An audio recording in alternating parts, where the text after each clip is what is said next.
Hello, welcome back.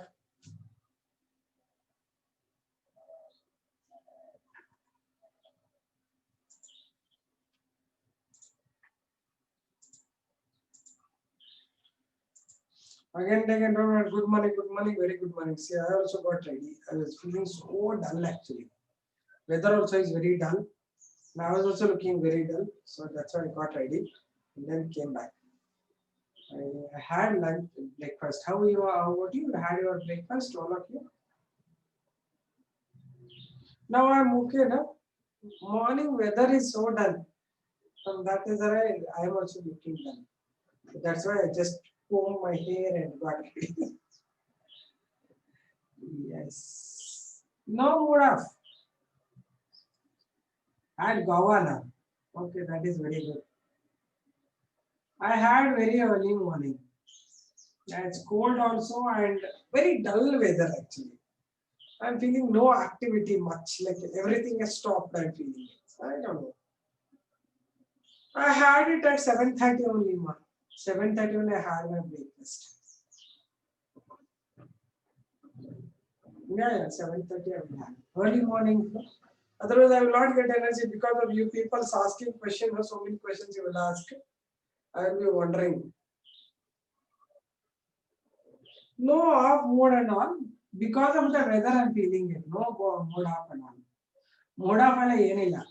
Breakfast ಆಗಿದೆ. ಅವಾಗಲೇ ಆಗೋಯ್ತು ಬ್ರೇಕ್ಫಾಸ್ಟ್ ಬೆಳಿಗ್ಗೆನೆ. ನಿಮ್ದೆಲ್ಲ ಆಯ್ತಾ breakfast?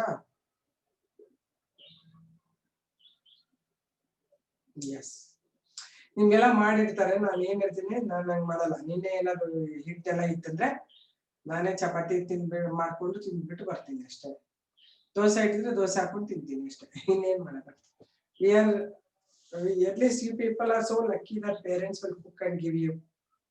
For me, everything I have to do it. You are eating, okay, eat it. That's what you are all very lucky people. Parents will care you so much. I saw you that day. All parents were saying, "My child has to just study, madam. Nothing else we want." So lucky you are. Okay, so let's continue about the excretion.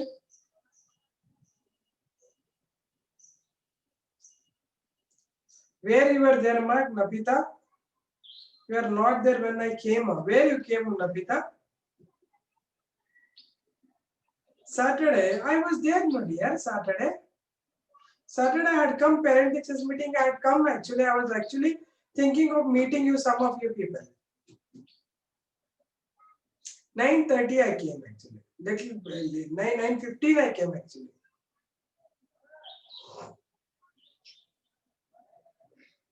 Yeah, you are only my children. Sujal. All you are only my children.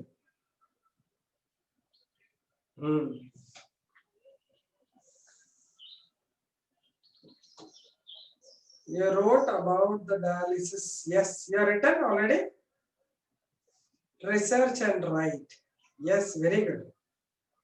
Very good. You have done that, na? See, when you search and write, no, it is not research. Search. When you search and write, it will be really it enters your head. If everything I will only give, then nothing will be left for you. You feel ella bardidare helidare bidu miss odidare aitu anta. So that's the reason I'll give you some work. You have written. Lot of information gathered. Very good, Abhigna. That's a very nice thing. ಯಾಕಂದ್ರೆ ಎಷ್ಟು ಜನ dialysis ಮಾಡ್ಕೊಂತಾರೆ ತೋರಿಸಿರ್ತಾರೆ, ನಮ್ಗೆ ಏನ್ ಚಿಂತೆನೆ ಇಲ್ಲ, ನಾವು ಆರಾಮಾಗಿದೀವ, ಖುಷಿಯಾಗಿರುತ್ತೆ. Science ಓದವ್ರಿಗೆ ಈ information gathering is very important. I told even you can watch the videos of that ಅಂತ. ವಿಡಿಯೋಸ್ ನೋಡಿದ್ರೆ ಹೆಂಗ್ ಮಾಡ್ತಾರೆ ಡಯಾಲಿಸಿಸ್ ಅಂತ, ಒಂದಷ್ಟು ಸಿರೀಸ್ ಆಫ್ ಟ್ಯೂಬ್ಸ್ ಅಲ್ಲಿ ಪಾಸ್ ಆಗ್ತಾ ಇರ್ತದೆ ಬ್ಲಡ್, ಅಲ್ಲೆಲ್ಲ ಫಿಲ್ಟರ್ ಆಗ್ತಾ ಇರ್ತದೆ nitrogen gas. Yes, good. That's a very nice thing. You have got the good information then. Yes. Anything you want to discuss? Anybody want to explain me? I will switch on their videos and audios. Anything? ನನಗೆ ಯಾರಾದರೂ explain ಮಾಡ್ತೀರಾ about the dialysis? Neha ಕೇಳೇ ಇಲ್ಲ ನಾನು. ನೇಹಾ ಮಾತು ಕೇಳಬೇಕಾಗಿದೆ. At least audio you can switch on, Neha. Abhigna will answer most of the times.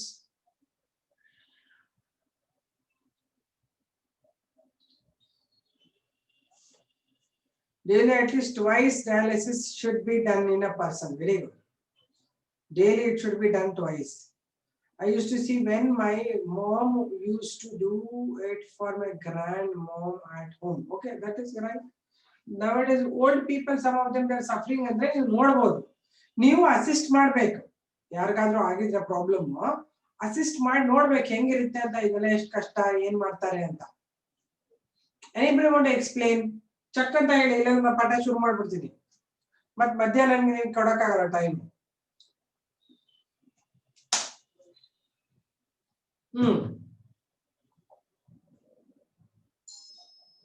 Abhigna can answer.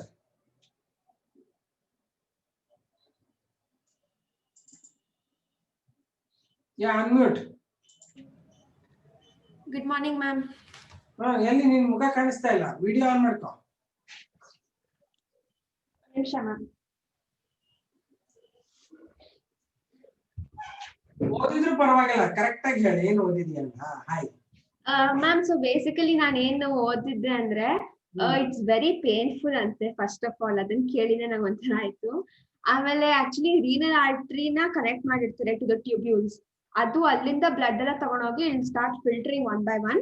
So filter ಆಗಿ ಆಗಿ ಆಮೇಲೆ what you told yesterday, hypotonic solution create ಆಗುತ್ತೆ ಒಂದ್ ಜಾಗದಲ್ಲಿ.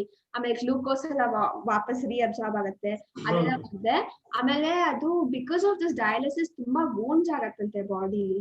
ವೂಂಡ್ಸ್? ಹಾ, ಅದು ಯಾಕಂದ್ರೆ ಫಸ್ಟ್ ಇಲ್ಲೊಂದೊಂದು ಡಯಾಲಿಸಿಸ್ ಮಾಡ್ತಾರೆ, ಆಮೇಲೆ ನೆಕ್ಸ್ಟ್ ಬ್ಲಡ್ ವೆಸಲ್ ಇನ್ನೊಂದ್ ಕಡೆ ತೆಗಿಬೇಕು, ಹೊಟ್ಟೆಯಿಂದ ತೆಗಿಬೇಕು, ಅಬ್ಡಾಮಿನ್ ತೆಗಿಬೇಕು, ಬೇರೆ ಬೇರೆ ಬೇರೆ ಬೇರೆ ಕಡೆ ಓಪನ್ ಮಾಡ್ತಾ ಇರ್ತಾರೆ ಎಲ್ಲಾ ಕಡೆಯಿಂದ.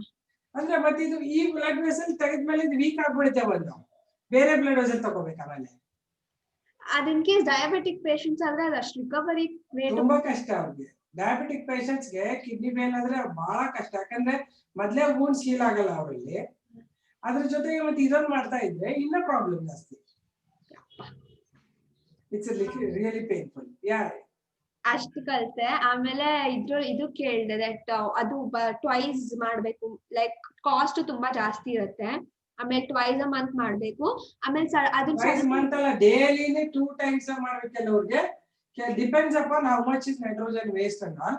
It may be done for daily 3 days once, 4 days once, ಹೆಂಗಾದ್ರೂ ಮಾಡ್ತಾರೆ. ತುಂಬಾ ಕಷ್ಟ, ಅದು ಜಾಸ್ತಿ ಆಗುತ್ತೆ. ಅದು ಲೈಫ್ ಟೈಮ್ ಪ್ರಾಸೆಸ್ ಅನ್ಸುತ್ತಲ್ವಾ ma'am? Till they get another kidney. Suppose kidney fail ಆಗಿದ್ರೆ ಇನ್ನೊಂದು ಕಿಡ್ನಿ ಸಿಗೋ ತನಕ ಮಾಡ್ತಾನೆ ಇರ್ಬೇಕು ಅವ್ರಿಗೆ.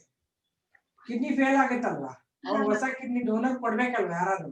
ಹಾ ಮ್ಯಾಮ್, ಅದು ಓಲ್ಡ್ ಪೀಪಲ್ ಆಪರೇಷನ್ ಎಲ್ಲ ಹೆಂಗ್ ಮಾಡಿಸ್ಕೊಂತಾರೆ? ಅಲ್ಲ, ಓಲ್ಡ್ ಪೀಪಲ್ ಗೆ ಸಜೆಸ್ಟೇ ಮಾಡಲ್ಲ ಆಪರೇಷನ್ ಮಾಡಕ್ಕೆ. ಅವರು ತುಂಬಾ ಏಜ್ ಆಗ್ಬಿಟ್ಟಿದ್ರೆ, 80 ಎಲ್ಲ ಆಗ್ಬಿಟ್ಟಿದ್ರೆ ರಿಕವರಿ ತುಂಬಾ ಕಷ್ಟ ಆಗ್ಬಿಡುತ್ತೆ. ಅದಕ್ಕೆ ಅವ್ರು ಹೇಳ್ತಾರೆ ಇಲ್ಲ ಡಯಾಲಿಸಿಸ್ ಮಾಡ್ತಾರೆ, ಬದುಕಿರೋರ್ತೀರ ಅಂತ ಹೇಳ್ಬಿಡ್ತಾರೆ ಮ್ಯಾಮ್. ಆಮೇಲೆ ಇನ್ನೊಂದು, ಈಗ ಆಪರೇಷನ್ ಮಾಡಕ್ ಆಗಲ್ಲ. ಫಾರ್ ಎಕ್ಸಾಂಪಲ್ ಆಪರೇಷನ್ ಮಾಡಿಸ್ಕೊಂಡ್ರು, ಆಪರೇಷನ್ಗೆ ಯಾರು ಡೋನರ್ ಸಿಗ್ಲಿಲ್ಲ ಅಂದ್ರೆ ಸ್ಟೆಮ್ ಸೆಲ್ಸ್ ನ ತಗೊಂಡು ಟಿಶ್ಯೂ ಕಲ್ಚರ್ ಮಾಡ್ಕೊಂಡು ಇಡೀ ಕಿಡ್ನಿನೇ ಫಾರ್ಮ್ ಮಾಡಕ್ ಆಗತ್ತ ಅನ್ಸ್ತಾ ಇದು.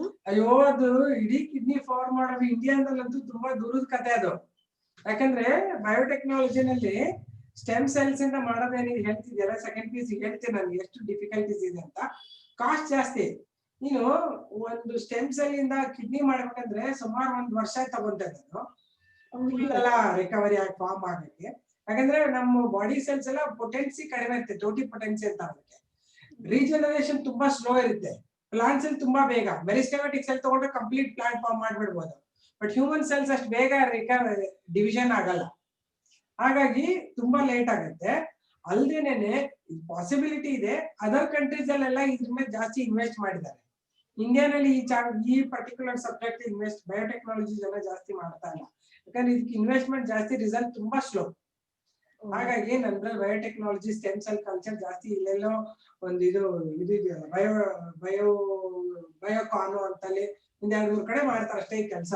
ಎಲ್ಲಾ ಕಡೆ ಮಾಡಲ್ಲ, ತುಂಬಾ ಕಾಸ್ಟ್ ಆಗುತ್ತೆ. It takes time also. Okay ma'am. ಸರಿನಾ? ಸೊ ಪ್ರಾಸೆಸ್ ಯಾರು ಓದಿದ್ದೀರಾ? ಪ್ರೋಸೆಸ್ ಡೀಟೇಲ್ ಹೇಳ್ಬೇಕಲ್ಲ ನನಗೆ ನೀನು. Details process detail of dialysis ನಾ ಹೇಳ್ಕೊಡ್ತೀನಿ, ಬೇಕಾದ್ರೆ ಪೂರ್ತಿ ಅರ್ಥ ಆಗಿಲ್ಲ ಅಂದ್ರೆ. ಅಂದ್ರೆ ಇದು ಅಟ್ಲೀಸ್ಟ್ ಇಷ್ಟು ಹೇಳಿದ್ರೆ ಐ ಆಮ್ ವೆರಿ ಹ್ಯಾಪಿ.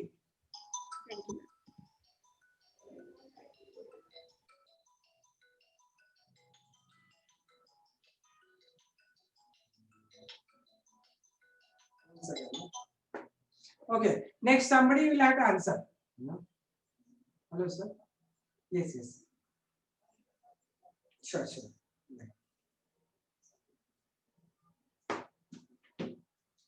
ಏನದು ಅದ್ರ ಬದಲು ಸಾಯೋದ್ ಬೆಟರ್ ಅಲ್ವಾ ಮೇಡಮ್ ಅಂತೆ. ಯಾಕೋ ಯಶಸ್ ಹಿಂಗಂತಿದ್ಯಾ? Is the donor's kidney place ಈಗ ಹೇಳ್ತೀನಿ ನಾನು, ಈ ಕಿಡ್ನಿ ಡೊನೇಷನ್ ಎಲ್ಲ ಹೇಳ್ತೀನಿ ನಾನು. ಇದ್ರದ್ದು ಪ್ರೋಸೆಸ್ ನಿಮ್ಗೆ ಅರ್ಥ ಆಯ್ತಾ? ನಿಮ್ಗೆ ಏನ್ ಮಾಡ್ತಾರೆ, they will take out the blood vessel.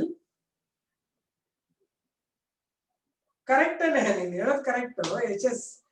ಆದ್ರೆ ಬೇರೆಯವ್ರಿಗೆ ಹೇಳೋದು ಈಸಿ, ನಮಗೆ ಸಾಯೋದ್ ಬಂದಾಗ ನಾವು ಬದುಕಬೇಕು ಅನ್ಕೊಂತೀವಿ ತಾನೆ ಅಲ್ವಾ? ಈಗ ಅಜ್ಜಿ ತಾತ ಯಾರಿಗೂ ಆಗಿದೆ ಅಂತ ತಿಳ್ಕೊಂಡು ನಿಮ್ಗೆ ಇದೆಲ್ಲ ಮಾಡೋ ಬದ್ಲಿ ಸಾಯೋದು ಒಳ್ಳೇದಂದ್ರೆ ಅವ್ರಿಗೆ ಬೇಜಾರಾಗಲ್ವಾ? ನಮಗ್ ಬಂದಾಗ ನಾವು ಅನ್ಕೋಬಹುದು, ಅವ್ರಿಗೆ ನೀನ್ ಇಷ್ಟೆಲ್ಲ ಕಷ್ಟ ಪಡೋದ್ರಿಂದ ನಿನ್ ಸತ್ತೋಗ್ಬಿಡು ಅಂತಂದ್ರೆ ದೇ ವಿಲ್ ಬಿ ಬ್ಯಾಡ್ ನಾ. ಅದಕ್ಕೇನೆ everybody wants to live, everybody wants to live ಹೇಳೋದು ಈಸಿ ಅಲ್ವಾ? ನನ್ಗೆಲ್ಲ ಬೇಜಾರಾಗಿದೆ ಸತ್ತೋಗ್ಬೇಡ ಅನ್ಸುತ್ತೆ ಅಂತೀವಿ ಅಷ್ಟೇನೆ, ಸಾಯಕ್ ನಾವು ರೆಡಿ ಆಗಲ್ಲ, ಮತ್ ಆಗ್ಬಾರ್ದು. We should not die. We are living, we should live the life beautifully. Okay? ಅದಕ್ಕೆ ಹೆಲ್ತ್ ಚೆನ್ನಾಗಿ ಇಟ್ಕೊಂಡ್ರೆ ಎಲ್ಲ ಚೆನ್ನಾಗಿರುತ್ತೆ. Okay? Okay, let me explain you. Survival of the fittest, correct? Survival of the fittest fit ಇರ್ಬೇಕು first. Yes, nobody should die before really natural death comes. ಅದಕ್ಕೆ you should not take risk also. ಗಾಡಿ ಓಡಿಸುವಾಗ ಜೋರಾಗಿ ಓಡಿಸೋವೆಲ್ಲ ಮಾಡಕ್ ಹೋಗ್ಬಾರ್ದು. When for us came we know man. ಮತ್ತೆ ಊರ್ ಜನಕ್ಕೆಲ್ಲ ಹೇಳ್ತೀರಾ ಸತ್ತೋಗ್ಬಿಡಿ ಅಂತ, ನಾವ್ ಹೆಂಗ್ ಸಾಯಕಾಗುತ್ತೆ? Okay. Okay, now I'll explain you some of the methods of dialysis. ಒಂದು ಆಲ್ರೆಡಿ ನಾನು ಹೇಳಿದ್ದೀನಿ ನಿನ್ನೆ ಹೆಂಗ್ ಮಾಡ್ತಾರೆ ಡಯಾಲಿಸಿಸ್ ಅಂತ ಅಲ್ವಾ? ಅದ್ರಲ್ಲಿ ಏನ್ ಮಾಡ್ತಾರೆ, ಬ್ಲಡ್ ಅನ್ನ ಆಚೆ ತೆಗೆದ್ಬಿಟ್ಟು ಫಿಲ್ಟರ್ ಮಾಡ್ತಾರೆ ನೈಟ್ರೋಜನ್ ವೇಸ್ಟ್ ನ, ಆಮೇಲೆ ಕ್ಲಿಯರ್ ಆಗಿರೋ ಬ್ಲಡ್ ನ ವಾಪಸ್ ಬಿಡ್ತಾರೆ. But whenever they take out the blood, no, blood will coagulate. Blood clot ಆಗ್ಬಿಡುತ್ತಲ್ವಾ? ಈ ಕ್ಲಾಟ್ ಆಗ್ಬಾರ್ದು ಬ್ಲಡ್ ಅಂತಂದ್ರೆ ಏನ್ ಮಾಡ್ಬೇಕು, they will have to put the anticoagulants. And that kind of dialysis ಅಲ್ಲಿ ಟೈಪ್ಸ್ ಇದೆ.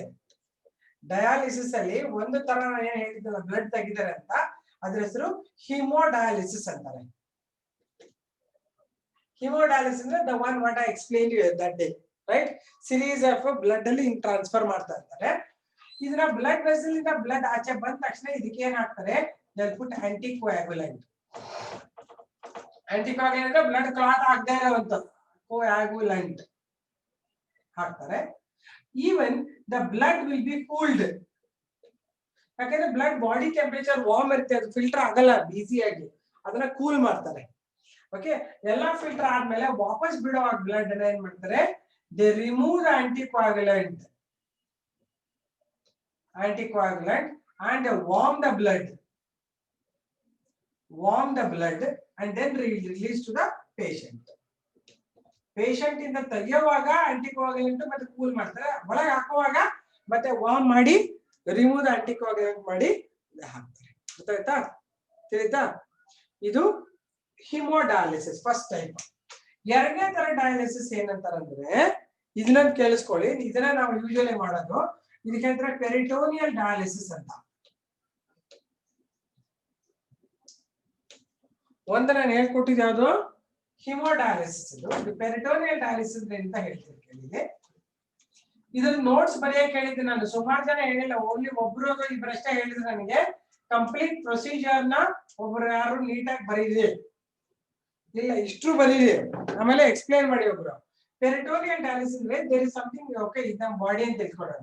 ಬಾಡಿಯಾ, ಇಲ್ಲಿ ನಮ್ಗೊಂದು ಸೆಪರೇಟ್ ಒಳಗಡೆ ಮೆಂಬ್ರೇನ್ ಇರುತ್ತೆ, ಇಲ್ಲಿ ಒಂದು ಲಿಕ್ವಿಡ್ ಇರುತ್ತೆ, ಇದಕ್ಕೆ ಪೆರಿಟೋನಿಯಂ ಅಂತಾರೆ. Peritoneum is A cavity, peritoneum ಅಥವಾ ಬಾಡಿ ಕ್ಯಾವಿಟಿ ಅಂತ. ಇದ್ರ ಒಳಗಡೆ ಫ್ಲೂಯಿಡ್ ಇರುತ್ತೆ, ಇದೆಲ್ಲ ಪೆರಿಟೋನಿಯಲ್ ಫ್ಲೂಯಿಡ್ ಅಂತಾರೆ. ಇದರಲ್ಲಿ you will have the stomach and intestine and all this. ಹಿಂಗಿರುತ್ತೆ ನಮ್ಮ ಬಾಡಿ.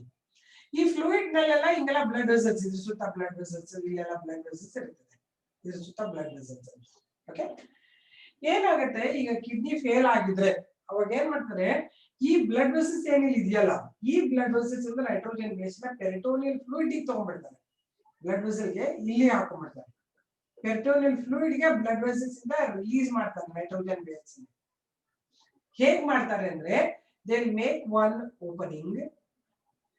ಇದು ಹೆಂಗ್ ರಿಲೀಸ್ ಆಗುತ್ತೆ? ಬ್ಲಡ್ ವೆಸಲ್ ಇಂದ ನೈಟ್ರೋಜನ್ ವೇಸ್ಟ್ ರಿಲೀಸ್ ಆಗ್ಬಂದ್ರೆ external environment should be hypertonic to nitrogen, hypotonic to nitrogen waste, hypertonic to glucose ಅಲ್ವಾ? ಹಾಗಾಗಿ ಇಲ್ಲೊಂದು ಡಯಲೈಸೇಟ್ ಹಾಕ್ತಾರೆ. ಡಯಲೈಸೇಟ್ ನಿನ್ನೆ ಹೇಳಿದ್ರೆ ಅದನ್ನ ಹಾಕಿದಾಗ ಈ ಪೆರಿಟೋನಿಯಲ್ ಫ್ಲೂಯಿಡ್ ಅಲ್ಲಿರುವಂತ ಕಂಟೆಂಟ್ಸ್ ಕಾನ್ಸಂಟ್ರೇಷನ್ ಚೇಂಜ್ ಆಗ್ಬಿಡುತ್ತೆ. ಆವಾಗ ಇದ್ರೊಳಗಡೆ ಬರುವಂತ ಬ್ಲಡ್ ವೆಸಲ್ಸ್ ಎಲ್ಲ ನೈಟ್ರೋಜನ್ ವೇಸ್ಟ್ ಆಚೆ ಬಿಡುತ್ತೆ. Are you getting this? ಆಮೇಲೆ ಇದರಿಂದನೇ ಈ ಓಪನಿಂಗ್ ಇಂದಾನೆ ಮತ್ತೆ ಇದನ್ನ ತಗೋತಾರೆ ಆಚೆ ಕಡೆ, ಮತ್ತೆ ಬೇರೆ ಫ್ಲೂಯಿಡ್ ಬಿಡ್ತಾರೆ. ತಗೊಂಡು ಚೇಂಜ್ ಅ ಪೆರಿಟೋನಿಯಲ್ ಫ್ಲೂಯಿಡ್ ಕಾನ್ಸಂಟ್ರೇಷನ್. ನಾವು ಈ ಪೆರಿಟೋನಿಯಲ್ ಫ್ಲೂಯಿಡ್ ಒಂದು ಕಾನ್ಸಂಟ್ರೇಷನ್ ಅಲ್ಲಿ ಇರುತ್ತೆ, ಹಾಗಾಗಿ ನಾವೆಲ್ಲ ಆರ್ಗನ್ಸ್ ಆರಾಮಾಗಿ ಕೂತಿರ್ತಾವೆ ಅದರಲ್ಲಿ ಫ್ಲೂಯಿಡ್ ಅಲ್ಲಿ. ಯಾವಾಗ ಅದ್ರ ಕಾನ್ಸಂಟ್ರೇಷನ್ ಚೇಂಜ್ ಮಾಡುತ್ತಾರೋ ಅವಾಗ ಬರುವಂತ ಬ್ಲಡ್ ವೆಸಲ್ಸ್ ಎಲ್ಲ ನೈಟ್ರೋಜನ್ ವೇಸ್ಟ್ ನ ಅಲ್ಲೇ ರಿಲೀಸ್ ಮಾಡ್ತಾರೆ, ಅದರಿಂದ ಆಚೆ ತೆಗೆದ್ಬಿಡ್ತಾರೆ. ಇದಕ್ಕೆ ಪೆರಿಟೋನಿಯಲ್ ಡಯಾಲಿಸಿಸ್ ಅಂತಾರೆ. ಇನ್ನೊಂದು ಬರುತ್ತೆ ಮೂರನೇದು, ಕಂಟಿನ್ಯೂಸ್ ಆಂಬ್ಯುಲೇಟರಿ ಪೆರಿಟೋನಿಯಲ್ ಡಯಾಲಿಸಿಸ್ ಅಂತ. ಓಕೆ, ಲಾಂಗ್ ಫಾರ್ಮ್ ಏನಂದ್ರೆ ಕಂಟಿನ್ಯೂಸ್ ಆಂಬ್ಯುಲೇಟರಿ ಪೆರಿಟೋನಿಯಲ್ ಡಯಾಲಿಸಿಸ್. ಈ ಕಂಟಿನ್ಯೂಸ್ ಆಂಬ್ಯುಲೇಟರಿ ಪೆರಿಟೋನಿಯಲ್ ಡಯಾಲಿಸಿಸ್ ಅಲ್ಲಿ ಏನಾಗುತ್ತೆ ಅಂದ್ರೆ, when the patient is moving around, he can do dialysis on his own, handling on your own. ಏನ್ ಮಾಡ್ತಾರೆ, ಇಲ್ಲಿ ಒಂದ್ ಕಡೆಯಿಂದ ಡಯಾಲೈಸರ್ ಹಾಕ್ಲಿಕ್ಕೆ ಒಂದ್ ಸಣ್ಣ ಟ್ಯೂಬ್ ಅನ್ನ ಪ್ರಿಪೇರ್ ಮಾಡಿ ಇದಕ್ಕೊಂದು ಒಂದು ಬ್ಯಾಗ್ ಅನ್ನ ಹ್ಯಾಂಗ್ ಮಾಡ್ತಾರೆ. ಈ ಸೊಂಟಕ್ಕೆ ಕಟ್ಬಿಡ್ತಾರೆ ಒಂದು ಬ್ಯಾಗ್ ಅನ್ನ ಇಲ್ಲೊಂದು ಹಾಕ್ತಾರೆ. ಇದರಿಂದ ಕಂಟಿನ್ಯೂಸ್ ಆಗಿ ಡಯಲೈಸೇಟ್ ಎಂಟರ್ ಆಗ್ತಾ ಇರ್ತದೆ ಇದ್ರೊಳಗಡೆ. Okay, after it is dialysed from another side, another tube they will hang, they will penetrate, and one bag they will hang in which dialyzed thing will come and collect here. This will be thrown when it is full. When it is empty, another bag can be attached to this. This is called the continuous ambulatory peritoneal dialysis. Meaning, you know, ಈ dialysis continuous ಆಗ್ತಾ ಇರ್ತದೆ. ಯಾವಾಗ ambulatory ಅಂದ್ರೆ ಯಾವಾಗ person movement ಅಲ್ಲಿ ಇರ್ತಾನೆ ಅವಾಗಲೂ ಕೂಡ peritoneal dialysis ಆಗುತ್ತೆ ಅಂತ. ಅದಕ್ಕೋಸ್ಕರ ಅದರ ಹೆಸರು ಕಂಟಿನ್ಯೂಸ್ ಆಂಬ್ಯುಲೇಟರಿ ಪೆರಿಟೋನಿಯಲ್ ಡಯಾಲಿಸಿಸ್ ಅಂತಾರೆ. ಇದು ಥರ್ಡ್ ಮೆಥಡ್. ಇದು ಅರ್ಥ ಆಯ್ತಾ?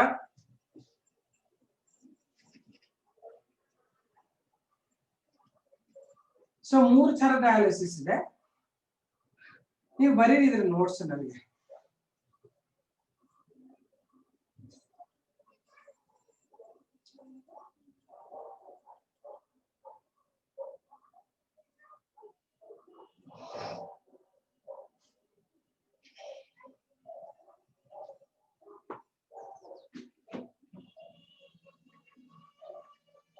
There is nothing to confuse.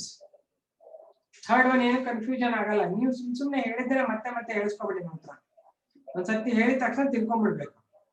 Ma'am, what are the changes in concept? Peritoneum concentration ಹೇಗೆ ಚೇಂಜ್ ಮಾಡ್ತಾರಂದ್ರೆ, ಈ ಪೆರಿಟೋನಿಯಲ್ ಅಲ್ಲಿ ನಮ್ದೆಲ್ಲ ಆರ್ಗನ್ಸ್ ಒಂದು ಪರ್ಟಿಕ್ಯುಲರ್ ಕಾನ್ಸಂಟ್ರೇಷನ್ ಅಲ್ಲಿ ಇರುತ್ತೆ. ಇಲ್ಲಿ ಎಲ್ಲ nothing will moving in and out between the peritoneum.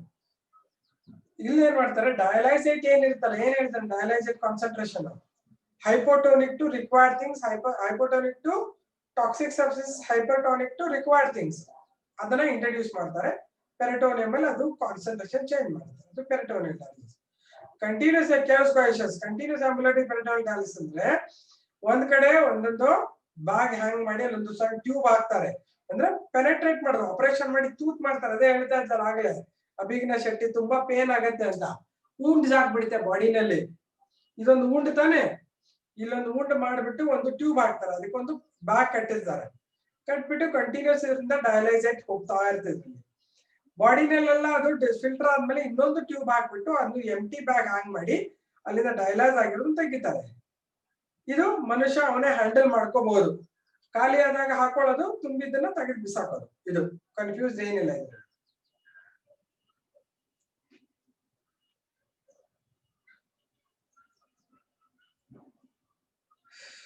Time depends upon how urine is formed in them.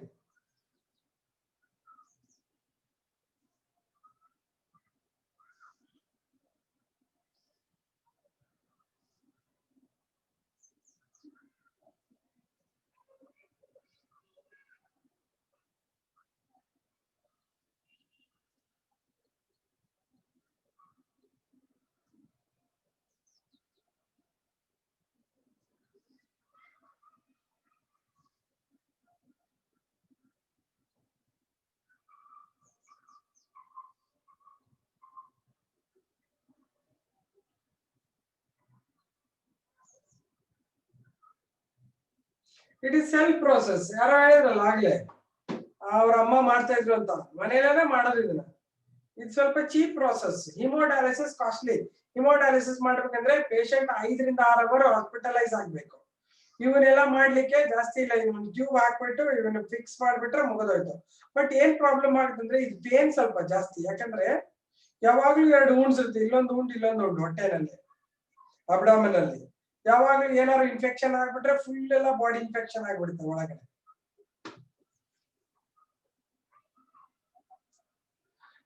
ಅಲ್ಲ, ಸೇಮ್ ಅಮೌಂಟ್ ಆಫ್ ಯೂರಿನ್ ಆಗ್ಬಾರ್ದು ಅಂತ ಡಾಕ್ಟರ್ ಹೇಳ್ತಾರೆ. ನೀವು ಪ್ರೋಟೀನ್ ಕಂಟೆಂಟ್ ಕಡಿಮೆ ತಗೊಳ್ಳಿ, ನೀವು ವಾಟರ್ ಕಂಟೆಂಟ್ ಕಡಿಮೆ ತಗೊಳ್ಳಿ ಅಂತ ಹೇಳ್ತಾರೆ. ಯಾಕಂದ್ರೆ ತುಂಬಾ ಜಾಸ್ತಿ ಆಗುತ್ತಲ್ವಾ ಅದು.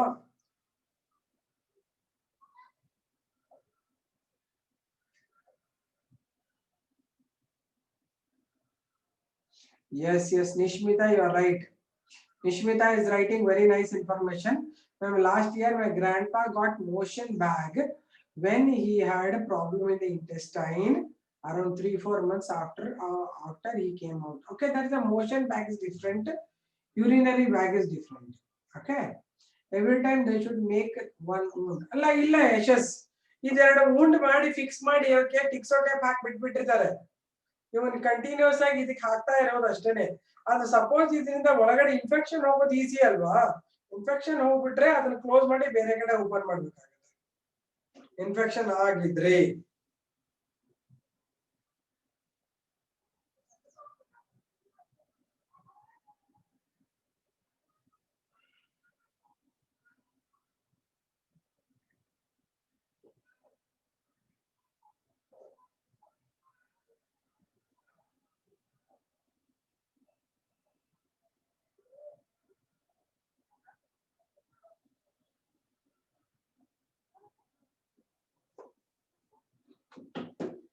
ಓಕೆ, ಅರ್ಥ ಆಯ್ತಾ ಡಯಾಲಿಸಿಸ್ ಬಗ್ಗೆ ಕಥೆ ಎಲ್ಲ ನಿಮ್ಗೆ?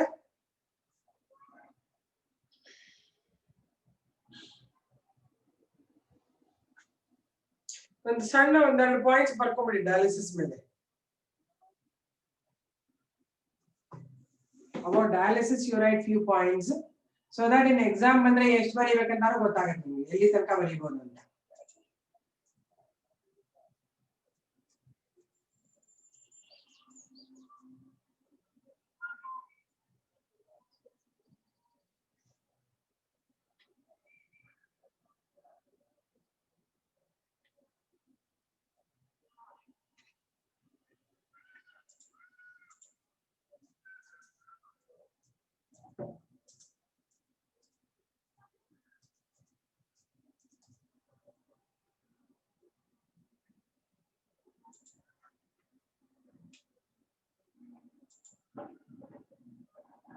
Have you written this already? The definition you have written, no?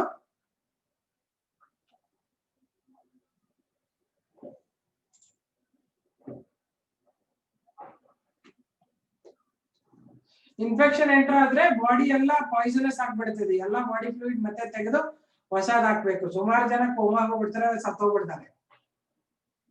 ಅದು ಇನ್ಫೆಕ್ಷನ್ ಹಾಕ್ಬಿಡ್ದು ಅವ್ರಿಗೆ. Write down dialysis heading ಬರ್ತಿರಲ್ವಾ ನಿನ್ನೆ, ಡಯಾಲಿಸಿಸ್ ಅಂತ. It's a filtration of the urine in artificial by using artificial kidney. We have to write the types. Okay, write the types. There are 3 types under this: hemodialysis, peritoneal dialysis, then CAPD.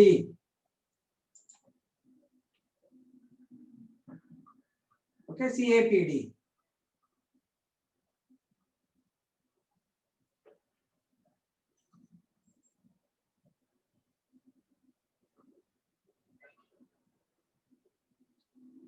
Bardra?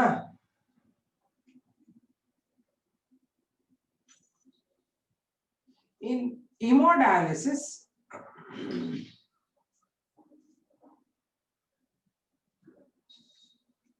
blood is removed from the body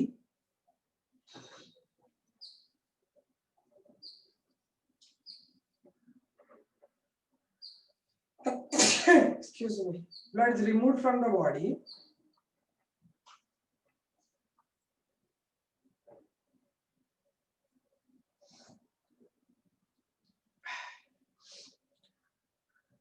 and filtered externally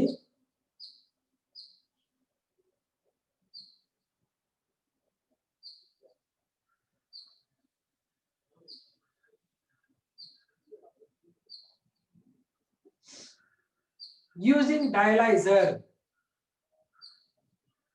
Filtered externally using dialyzer.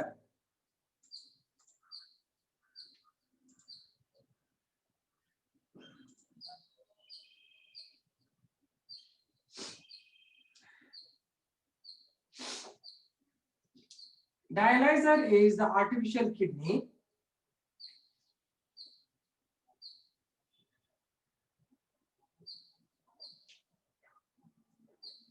Artificial kidney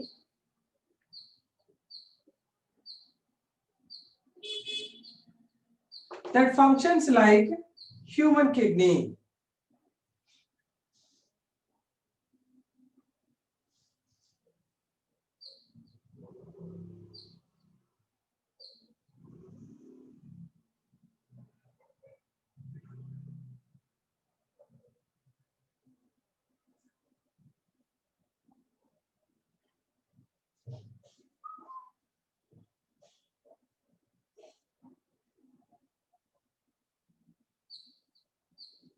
That functions like human kidney.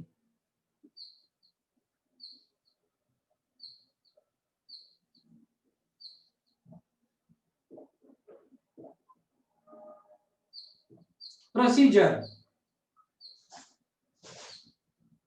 Procedure.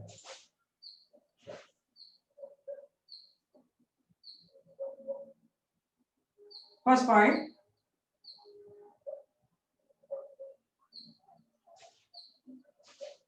Blood is allowed to flow into the artificial kidney. Blood is allowed to flow into artificial kidney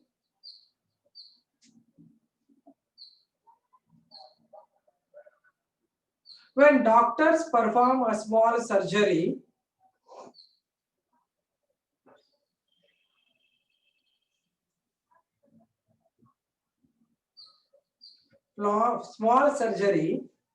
to create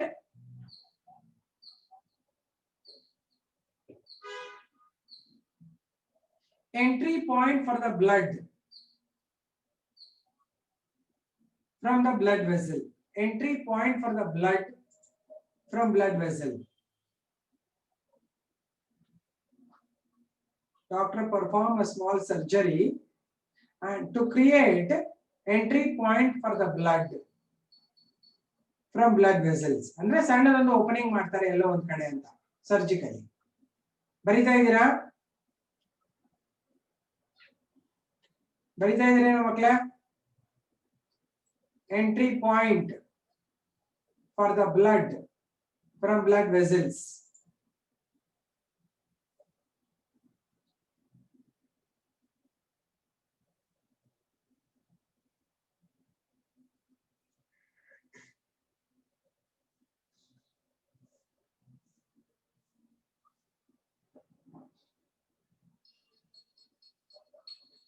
There are different entry points. First one,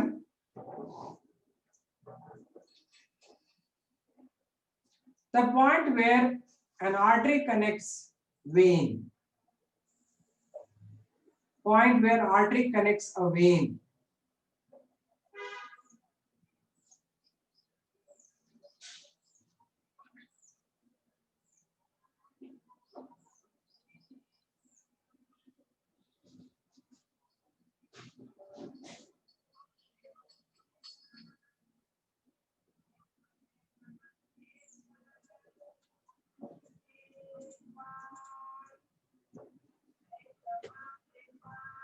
A point where artery connects a vein.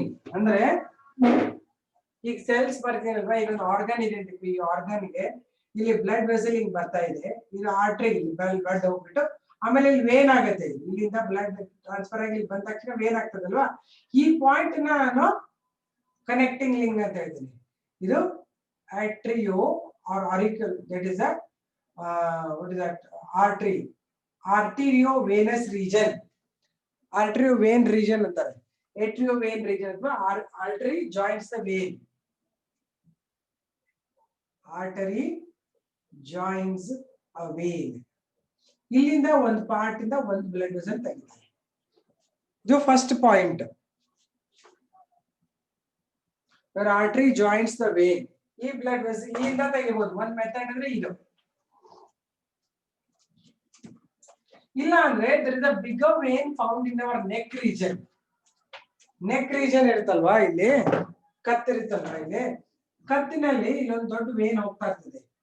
ಈ vane ಅನ್ನ ಆಚೆ ತೆಗೆಯೋದಕ್ಕೆ ಒಂದು ಸಣ್ಣದು ಕೇಳಿಸ್ಕೊಳ್ಳಿ, cut ಮಾಡಿಬಿಟ್ಟು ಒಂದು artificial catheter ಹಾಕ್ತಾರೆ. Catheter ಅಂದ್ರೆ ಇದು ಆರ್ಟಿಫಿಷಿಯಲ್ ಟ್ಯೂಬ್. ಇದನ್ನ ಟ್ಯೂಬ್ ಹಾಕಿ ಆಚೆ ತಗೋತಾರೆ ಬ್ಲಡ್ ಅನ್ನ. ಇಲ್ಲಿ ಕಟ್ ಮಾಡಿಬಿಡ್ತಾರೆ. ಇದರಿಂದ ಟ್ಯೂಬ್ ನಿಂದ ಬ್ಲಡ್ ಆಚೆ ತಗೋತಾರೆ. ಇಲ್ಲಿ ಬರ್ತಾ ಇರೋ ಬ್ಲಡ್ ಅನ್ನ ಇದು ನೆಕ್ ರೀಜನ್ ಇಂದ ತೆಗಿತಾರೆ. ಇದು ಕ್ಯಾಥೆಟರ್ ಅಂತಾರೆ. ಕ್ಯಾಥೆಟರ್ ಅಂದ್ರೆ ಸ್ಮಾಲ್ ಪ್ಲಾಸ್ಟಿಕ್ ಟ್ಯೂಬ್. ಇದರಿಂದ ಬ್ಲಡ್ ಆಚೆ ಬರಂಗ್ ತಗೊಂತಾರೆ. Either they take it from artery and vein joint or from the neck region they take it. Catheter ಇಂದ ತಗೊಂತಾರೆ. ಒಳಗಡೆ ಒಂದು ಟ್ಯೂಬ್ ಹಾಕಿ ಎಳೆದು ಬಿಡ್ತಾರೆ ಬ್ಲಡ್ ವೆಸಲ್ ತೆಗೆಯುವುದಾಗಿ ಕತ್ತಿನಲ್ಲಿ. ದೊಡ್ಡ ಬ್ಲಡ್ ವೆಸಲ್ ಹೋಗ್ತಾ ಇರ್ತದೆ ನೆಕ್ನಲ್ಲಿ, ಆ ಪಾರ್ಟ್ ಅನ್ನ ಕಟ್ ಮಾಡ್ತಾರೆ. ಅಲ್ಲೊಂದು ಹಾಕ್ತಾರೆ, ಇದನ್ನ ಕ್ಯಾಥೆಟರ್ ಹಾಕ್ತಾರೆ.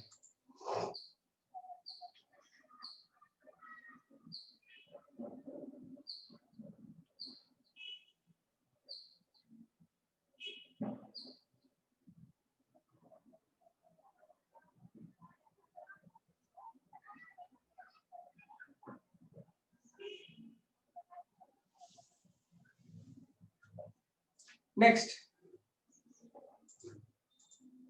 hemodialysis takes 3 to 4 hours to conduct. 3 to 4 hours to conduct.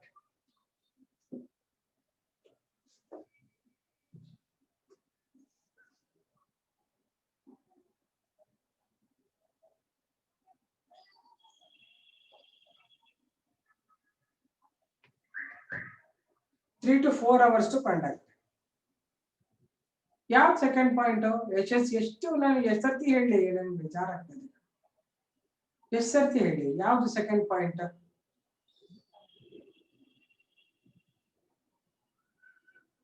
I told a blood vessel is drawn from the neck region with the help of catheter. I am repeating. Blood vessel is drawn from the neck region with the help of a catheter. Catheter spelling ಬರ್ದಿದ್ದೀನಿ ನಾನು. ಎಲ್ಲ ಮುಂದೆ ಹೋದ್ಮೇಲೆ ಹಿಂದಿನ question ಕೇಳ್ತಿರಲ್ಲ ನೀವು, ನನಗೆ ಅದಕ್ಕೆ ತಲೆ ಕೆಡಿದೆ. Okay, next. It takes 3 to 4 hours to perform in week. ಒಂದು ವೀಕ್ ಅಲ್ಲಿ 3 to 4 hours ಬೇಕಿದಕ್ಕೆ.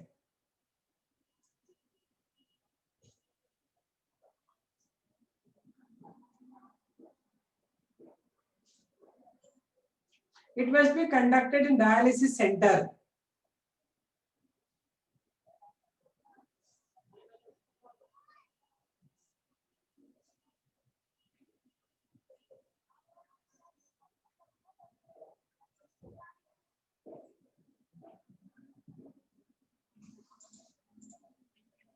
It must be conducted in dialysis center ಅಂತ ಇರುತ್ತೆ, ಅಲ್ಲಿ ಹಾಕ್ಬೇಕು dialysis center.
Hospital dialysis centre ಅಂತಾರೆ. ಡಯಾಲಿಸಿಸ್ ಸೆಂಟರ್ ಅಂದ್ರೆ ಅದೇ ಸ್ಪೆಷಲ್ ಇರುತ್ತೆ ಅದರಲ್ಲಿ. Okay, next right. During haemodialysis, next point.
Okay, no issues. Next, right?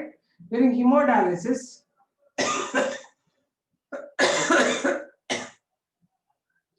before blood enters the dialyzer, it should be cooled.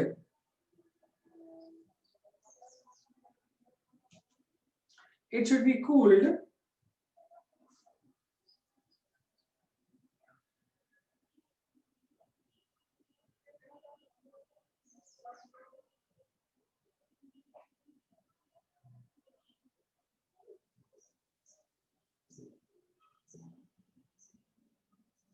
And it must be added with anticoagulant. It must be cooled and must be added with anti. Okay, ಏನ್ ಮಾಡ್ತೀನಿ ಗೊತ್ತಾ, ನಾನು slow ಆಗಿ ಹೇಳಲ್ಲ, ನಾನು ನಿಮಗೆ ಬರೆಯಕ್ಕೆ ಕೊಡ್ತೀನಿ ಆಯ್ತಾ. ಸ್ಲೋ ಆಗಿ ಹೇಳ್ತಾ ಇದ್ದೆ ನಾನು. ಏನ್ ಮಾಡಿ ಅಂದ್ರೆ ನೀವು ಇದ್ರ ಬಗ್ಗೆ ಡೀಟೇಲ್ಸ್ ನಾಳೆ ಬರ್ಕೊಂಬನ್ನಿ, ಬರ್ದ್ಬಿಟ್ಟು ನಂಗೆ ಹೇಳಿ.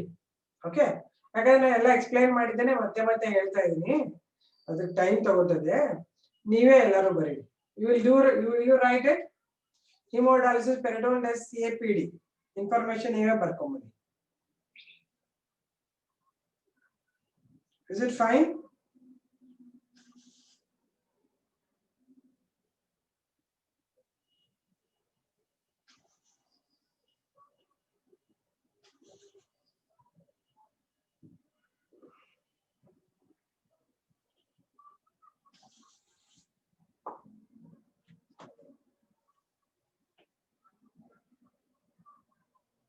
Adema, Bibi Rukaya, I am saying so slow only. Simply some of you say, Madam, slow, then my subject will never go further. No, I am doing my best.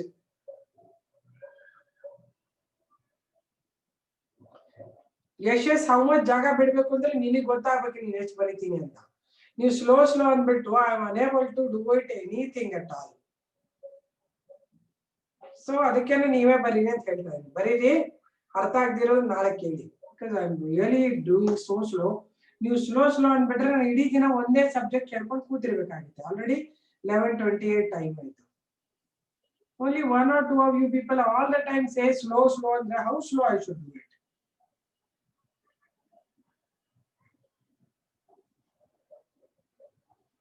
Okay, dialysis ಬರೀರಿ ನೀವೇ.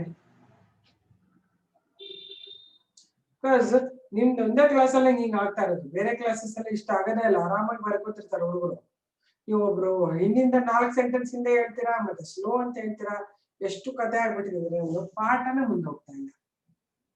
I don't know how to do it. Okay, leave it. Now we will move on to the kidney failure. Last part ಹೇಳ್ಬಿಟ್ಟು I will go ahead in the next chapter. So even ಮೂರನ್ನು ಬರ್ಕೊಂಡು ಬನ್ನಿ ನಾಳೆ class ಅಲ್ಲಿ. I will explain all the things in detail. You people have to write the points. Okay. Anyway, ಯಾವ್ದಾದ್ರು ಏನ್ refer ಮಾಡ್ತೀರಾ ಮಾಡಿ, ನಿಮ್ದೆಲ್ಲ ನೀಟ್ ಬುಕ್ಸ್ ರೆಫರ್ ಮಾಡಿ, ಏನ್ ನೋಡ್ತೀರಾ ನೋಡಿ ಬರೆದುಕೊಂಡು ನಂಗೆ ಎಕ್ಸ್ಪ್ಲೈನ್ ಮಾಡಿ. ಇವತ್ತು ಅಭಿಜ್ಞ ಹೇಳಿದಲ್ವಾ, ಹಂಗೆ ನಮ್ಗೆ ಎಕ್ಸ್ಪ್ಲೈನ್ ಮಾಡ್ಬೇಕು ನೀವು. Okay. Next we'll talk about renal failure. Renal failure ಅಥವಾ kidney failure.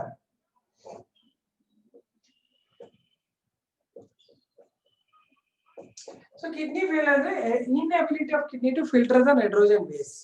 Sometimes kidney will not be able to filter the nitrogen waste because lot of problems are associated with the kidney.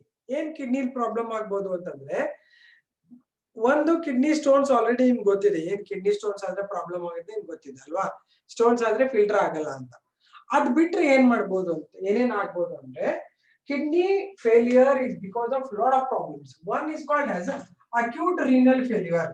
ಒಂದು ಇದಕ್ಕೆ ಅಂದ್ರೆ acute renal failure ಅಂತಾರೆ. ಇನ್ನೊಂದು chronic renal failure ಅಂತ, ಎರಡು ತರ ಇದೆ. ಇದು ಕ್ರಾನಿಕ್. ನಾ ಸಬ್ಜೆಕ್ಟ್ ಕೇಳೋದು ಚೆನ್ನಾಗಿ ಕೇಳಿಸ್ಕೊಂಡ್ಬಿಟ್ರೆ ಮತ್ತೆ ನೋಟ್ಸ್ ನೀವು ಒದ್ದಾಡ್ಬೇಕಾಗೇ ಇಲ್ಲ. ಚೆನ್ನಾಗಿ ಅರ್ಥ ಮಾಡ್ಕೊಂಡ್ಬಿಟ್ರೆ ನೀವು ಸಾಕು. ಅರ್ಥ ಮಾಡ್ಕೊಳ್ದೇ ಇದ್ರೆ ಎಲ್ಲ ವರ್ಡ್ ಬೈ ವರ್ಡ್ ನ ನಿಮ್ಗೆ ಡಿಕ್ಟೇಟ್ ಮಾಡ್ತಾ ಇರ್ಬೇಕು. ನೀವು ಇನ್ನ ಸ್ಲೋ ಅನ್ಬೇಕು. 1ನೇ ಕ್ಲಾಸ್ ಮಕ್ಕಳ ತರ ಹೇಳ್ಬೇಕು ನಾನು. ಒಂದು ABCD ಅಂತ. ಇದು ತುಂಬಾ ಟೈಮ್ ಟೇಕಿಂಗ್ ಅದು. Okay, so you listen to me properly and you can write. Okay, first ಅದಕ್ಕೆ ಹೇಳ್ತೇನೆ, ಕೇಳಿಸ್ಕೊಳ್ಳಿ, ಪಾಠ ಕರೆಕ್ಟ್ ಆಗಿ ಅರ್ಥ ಮಾಡ್ಕೊಂಡ್ಬಿಡ್ಬೇಕು. ಓಕೆ, ಹೇಳುವಾಗ ಕಣ್ಣು ತಲೆ ಎಲ್ಲ ಇಲ್ಲೇ ಇರ್ಬೇಕು, ಮೈಂಡ್. ಅಂಡ್ ಬೇರೆ ಏನು ತಿನ್ಕೊಂಡೆಲ್ಲ ಮಾಡಿದ್ರೆ ಅರ್ಥ ಆಗಲ್ಲ, ಸುಮಾರು ವೇಸ್ಟ್ ಆಗುತ್ತೆ ಸಬ್ಜೆಕ್ಟ್. ಕೇಳಿಸ್ಕೊಳ್ಳಿ.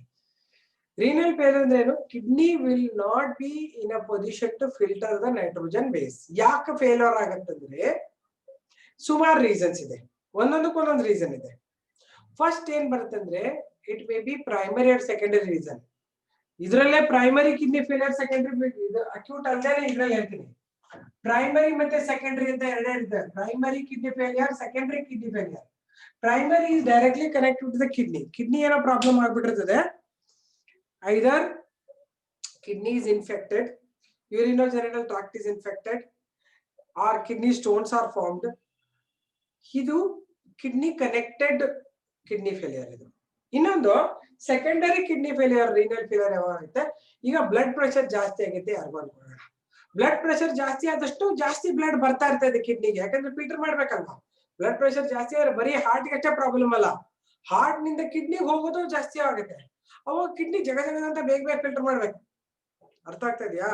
ಈಗ ಏನೋ ನಿಮ್ಗೆ ತಿಂಡಿ ತಿನ್ಸಿದ್ರೆ ಸ್ಲೋ ಮೋಷನ್ ತಿಂದ್ರೆ ಆರಾಮಾಗಿ ತಿಂದು ಡೈಜೆಸ್ಟ್ ಆಗ್ತಾ ಇರ್ತದೆ. ಒಂದಾದ್ಮೇಲೆ ದಪ್ಪ ದಪ್ಪ ದಪ್ಪ ಅಂತ ತುತ್ತು ಹಾಕ್ತಾ ಇದ್ರೆ ತಿನ್ನೋದು ನುಂಗೋದು ಎಲ್ಲ ಕಷ್ಟ ಆಗ್ಬಿಡುತ್ತೆ. ಹಂಗೇನೆ ಕಿಡ್ನಿಗೆ ಬ್ಲಡ್ ತುಂಬಾ ಬೇಗ ಎಂಟರ್ ಆಗುತ್ತೆ. ಅವಾಗ ಕಿಡ್ನಿಗೆ ಕನ್ಫ್ಯೂಸ್ ಆಗಿ ಫೇಲ್ ಆಗ್ಬಿಡುತ್ತೆ. That is secondary kidney failure connected with the heart problems. ಆಮೇಲೆ ಹಾರ್ಮೋನಲ್ ಪ್ರಾಬ್ಲಮ್ಸ್ ಇಂದನೂ ಆಗುತ್ತೆ. ANF, ಅಲ್ಲೆಲ್ಲ anti natriuretic factor, renin, angiotensin, ಅವುಗಳಿಂದನೂ ಪ್ರಾಬ್ಲಮ್ ಮಾಡ್ತಾರೆ. ಅವೆಲ್ಲ secondary or primary infections, primary kidney failures ಅಂತ. ಇದ್ರಲ್ಲಿ ಎರಡು ತರ ಏನ್ ಹೇಳಿದ್ರೆ ಅಕ್ಯೂಟ್ ರೀನಲ್ ಫೇಲಿಯರ್ ಅಥವಾ chronic renal failure. Acute renal failure ಅಂದ್ರೆ abrupt and sudden stop in the urine formation. Urine output zero ಆಗ್ಬಿಡುತ್ತೆ. ಎಂತದ್ದು ಯೂರಿನ್? ಆಕ್ಚುಲಿ ಎಲ್ಲರಿಗೂ ಏನಾಗುತ್ತೆ, ಕಿಡ್ನಿ ಕಡಿಮೆ ಫಿಲ್ಟರ್ ಸರಿ ಆಗದೆ ಇದ್ರೆ amount of urine will reduce. ಏನೇನ್ ರೆಡ್ಯೂಸ್ ಆಗುತ್ತೆ ಅಂದ್ರೆ ಇನಿಷಿಯಲಿ ದೇರ್ ಬಿ ಒಲಿಗೋಯೂರಿಯಾ ಅಂತ ಒಂದು ಪ್ರಾಬ್ಲಮ್. ಒಲಿಗೋಯೂರಿಯಾ ಅಂದ್ರೆ urine content less than 1 litre per day. 1 litre ಇಂದ ಕಡಿಮೆ ಆಗ್ಬಿಡುತ್ತೆ ಒಲಿಗೋಯೂರಿಯಾ. ಕೆಲವರಿಗೆ ಏನೂ ಬರೋದಿಲ್ಲ, ಅದಕ್ಕೆ ಅನ್ಯೂರಿಯಾ ಅಂತಾರೆ. Anuria is a total zero output of urine. ಇದು ಫಸ್ಟ್ ಕ್ಯಾರೆಕ್ಟರಿಸ್ಟಿಕ್. ಗೊತ್ತಾದ ತಕ್ಷಣ something is wrong with the kidney ಅಂತ. ಅಮೌಂಟ್ ಅಲ್ಲಿ ಯೂರಿನ್ ಜಾಸ್ತಿ ಬರ್ತಾ ಇಲ್ಲ ಅಂತ ಫಸ್ಟ್ ಗೊತ್ತಾಗುತ್ತೆ. ಸೊ ಅಕ್ಯೂಟ್ ರೀನಲ್ ಫೇಲಿಯರ್ ಅಂದ್ರೆ sudden abrupt stop in the urine formation. ಒಂದ್ ದಿನಕ್ಕೆ ಹೋಲ್ ಡೇ ನಲ್ಲಿ ಏನು ಯೂರಿನ್ ಆಗಿರಲ್ಲ, then it will be stored. ಯಾಕಾಗಿಲ್ಲ ಯೂರಿನ್ ಅನ್ನೋದು ಒಂದ್ ದಿನದ ಪ್ರಾಬ್ಲಮ್. ಇದು ಹೆಂಗ ಆಗ್ಬೋದು ಅಂದ್ರೆ one reason may be there is zero taking in of water, ನೀರ್ ಕುಡ್ದೇ ಇಲ್ಲ ನೀವು. ಎರಡನೇದು there is no flow, your blood pressure is totally zero, blood flow ಆಗಿಲ್ಲ. ಈಗ ಲೂಸ್ ಮೋಷನ್ಸ್ ಆಗಿದೆ ಅಂತ ತಿಳ್ಕೊಂಡು ಒಬ್ಬನಿಗೆ ಲೂಸ್ ಮೋಷನ್ಸ್ ಆಗ್ಬಿಟ್ರೆ ಸುಮ್ನೆ ಒಂದ್ 2-3 ಸತಿ ಬೋವೆಲ್ ಖಾಲಿ ಮಾಡ್ಕೊಳ್ಳೋದು ಬೇರೆ. ಲೂಸ್ ಮೋಷನ್ ತುಂಬಾ ವಾಟರಿ ಆಗುತ್ತೆ, ಫೀಕಲ್ ಮ್ಯಾಟರ್. ವಾಟರ್ ಅಂದ್ರೆ ಏನಾದ್ರು ಇನ್ಫೆಕ್ಷನ್ ಎಸ್ತೀನಿ ಎಲ್ಲೋ ಹೊರಗಡೆ ತಿಂದಿದ್ಯಾ ಅಂತಂದ್ರೆ ರಾತ್ರಿ ಒಂದು 10-15 ಸರ್ತಿ ಹೋಗಿ ಬಂದ್ಬಿಡ್ತಾರೆ. ನೀರ್ ತರ ಫೀಕಸ್ ಪಾಸ್ ಆಗುತ್ತೆ. ವಾಟರಿ ಫೀಕಸ್ ದಬ ದಬ ದಬ ಅಂತ ಫೀಕಲ್ ಹೋಗ್ತಾ ಇರ್ತದೆ. ಅವಾಗ ಬಾಡಿಲಿರೋ ಫ್ಲೂಯಿಡ್ ಎಲ್ಲ ಖಾಲಿ ಆಗ್ಬಿಡುತ್ತೆ. ಅವತ್ತು ಅವನಿಗೆ ಯೂರಿನ್ ಫಾರ್ಮೇಷನ್ ಆಗಲ್ಲ, ಯಾಕಂದ್ರೆ ಎಲ್ಲ ವಾಟರ್ ಹೋಗ್ಬಿಟ್ಟಿದೆ. Abruptly it stops. This is called acute renal failure. Or blood ಎಲ್ಲೋ ಒಂದು ವೂಂಡ್ ಆಗ್ಬಿಟ್ಟು ಬ್ಲಡ್ ತುಂಬಾ ಹೋಗ್ಬಿಟ್ಟಿದೆ ಅಂತ ತಿಳ್ಕೊಳ್ಳಿ, ಬ್ಲೀಡಿಂಗ್ ಆಗ್ಬಿಟ್ಟಿದೆ, ಆವಾಗ ಫಿಲ್ಟರ್ಗೆ ಜಾಸ್ತಿ ಬ್ಲಡ್ ಹೋಗಲ್ಲ. ಇದು ಸಡನ್ ಆಗಿ ಒಂದ್ ದಿನಕ್ಕೆ ಆಗೋ ಪ್ರೋಗ್ರಾಮ್. ಆಗ್ಬಿಟ್ರೆ ಏನ್ ಮಾಡ್ತಾರೆ, ಡಾಕ್ಟರ್ ಹತ್ರ ಇಮಿಡಿಯೇಟ್ ಹೋಗ್ಬೇಕು. ಹೋದ್ರೆ ಅವರು they will give intravenous salt solution ಕೊಡ್ತಾರೆ. ಇಂಟ್ರಾವೇನಸ್ ಸಾಲ್ಟ್ ಸಲೈನ್ ಹಾಕ್ತಾರೆ, ಹಾಕ್ಬಿಟ್ಟು ಎಲ್ಲ ನ್ಯೂಟ್ರಿಯೆಂಟ್ಸ್ ಸಾಲ್ಟ್ ಎಲ್ಲ ಕೊಡ್ತಾ ಇದ್ರೆ ಕರೆಕ್ಟ್ ಆಗಿ ಅದು ಕಂಟೆಂಟ್ಸ್ ಹೋಗಿ ಬ್ಲಡ್ ಅಲ್ಲಿ ಮಿಕ್ಸ್ ಆಗಿ ಬ್ಲಡ್ ಪ್ರೆಷರ್ ನಾರ್ಮಲ್ ಆಗುತ್ತೆ. It is reversible. Acute renal failure sudden and within short span of period kidney has failed, it's not functioning. ಇದು ಒಂದು, it is reversible. Again it can be brought to the normal condition. Chronic renal failure ಅಂದ್ರೆ ಇದನ್ನೆಲ್ಲ ನೀವೇ ಬರೀರಿ. ಇವಾಗ ನಾನು ಹೇಳ್ತಾ ಇರೋದು ಕರೆಕ್ಟ್ ಆಗಿ ಕೇಳಿಸ್ಕೊಳ್ಳಿ. ಕ್ರಾನಿಕ್ ಅಂದ್ರೆ slow and progressive loss of functioning of kidney. ಅಂದ್ರೆ ಒಂದಿನ instead of 1.5 liters it has become around 1.4 liters, next 1.3 liters. ಹಿಂಗ ಆಗ್ತಾ ಆಗ್ತಾ ತಿಂಗಳ ಗಂಟೆ ವರ್ಷ ಗಂಟೆ ಆಗ್ಬಿಡ್ತದೆ. ಯಾಕಂದ್ರೆ ಕೆಲವರಿಗೆ ಒಂದು ಹ್ಯಾಬಿಟ್ ಇರ್ತದೆ, ನೀರೇ ಕುಡಿಯಲ್ಲ ಆಚೆ ಕಡೆ.